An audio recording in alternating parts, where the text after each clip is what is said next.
looking at Jimmy Garoppolo, somebody said it earlier that we know what Jimmy is. Expecting a different Jimmy or all of a sudden this magical transformation, like he's just going to be on point at all times, is expecting too much from Jimmy. I've said it before. To me, Jimmy Garoppolo, who he reminds me of, just in terms of his persona, he has like this Rocky Balboa thing, man, where he has to mess up. Things have to be stacked against him in order for the best to come out of him. It doesn't make sense. There has to be mistakes. There has he needs to be a fire to put slight. out. So he needs a fire to put out. Yeah. Yeah, and it's mind blowing because that Rams game, give him credit for coming back. That's fine, but it's like, dude, it didn't have to be that hard. A lot of these games where they talk about, look at Jimmy can come down and he can put a drive. It's like, do you guys forget everything that preceded that in that game? Are you only remembering that moment? That's my point is with Jimmy, it's way harder than it needs to be. And people are saying, well, Jimmy, they'll win with Jimmy. Yeah, it'll be really hard, most likely, against the Cowboys. If the same game plan, just with Trey Lance handing off, everything would be much easier, is my assumption. Yeah, I feel like this year, Kyle and them, their plan, though, was they really just didn't want to play Trey at all. You could tell that was their plan. And they tried to stick to it as best as they can. But anytime you make a plan where you're saying, I'm going to stick to this with Jimmy Garoppolo as your starter, you got to understand that's a no matter what gamble. Yeah. That's a huge gamble.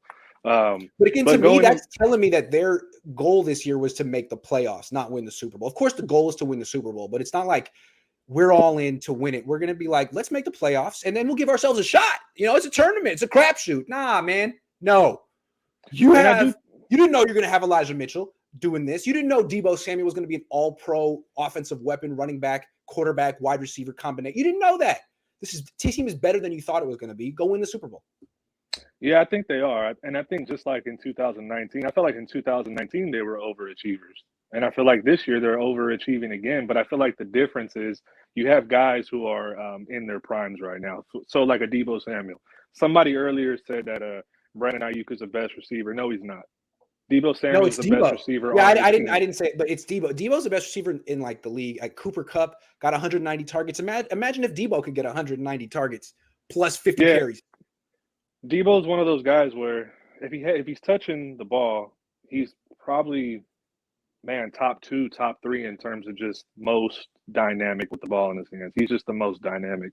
I was talking with Jamal Armstrong it's like it's his acceleration though that I think catches people off guard, because when he's hitting those edges, very similar to Raheem Mostert, there's like no glitch, there's no hitch in the acceleration. It's just full speed. There's no subtleness to where he might slow down and the DB has to. No, he's just running right past you, and I think it catches people off guard. Deebo is Mostert with power, and I think that's what Kyle Shanahan realized. The same, but Deebo's way better. Kyle Shanahan realized, but they both average like 6 yards a carry. I mean, yeah, I would say the difference is like you said though. No, it is. It's like Mostert could hit those runs, but if you make contact with Mostert, most likely he's going down. The difference is when you make contact with Deebo, you're going down, and that's the difference. So in this game, though, I want to see how Kyle can scheme up Deebo to get the ball in his hands at all costs, because that's the guy you have to get the ball to. It's not George Kittle. It's not Brandon Ayuk. It's Deebo Samuel. And I feel like Dallas is going to do their best to slow down Deebo. So what does Kyle have ready in this game? Does he have some new plays? Does he have some – or is it just, hey, give the ball to Deebo and let Deebo be Deebo? We'll see. We shall see. Very interesting. Yep. Good to see you, Raymond.